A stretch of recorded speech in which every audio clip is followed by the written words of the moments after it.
Most birds must bathe to keep their feathers in tip-top condition for flying.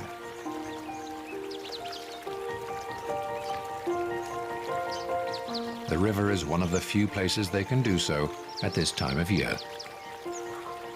And they take full advantage of the cleansing flow. A white-crowned lapwing indulges in an afternoon bath.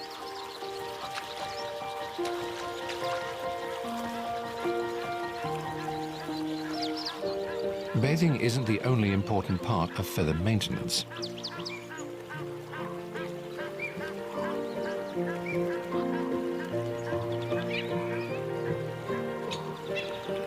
Others along the river preen to remove dust and parasites and carefully organize each feather into its proper place.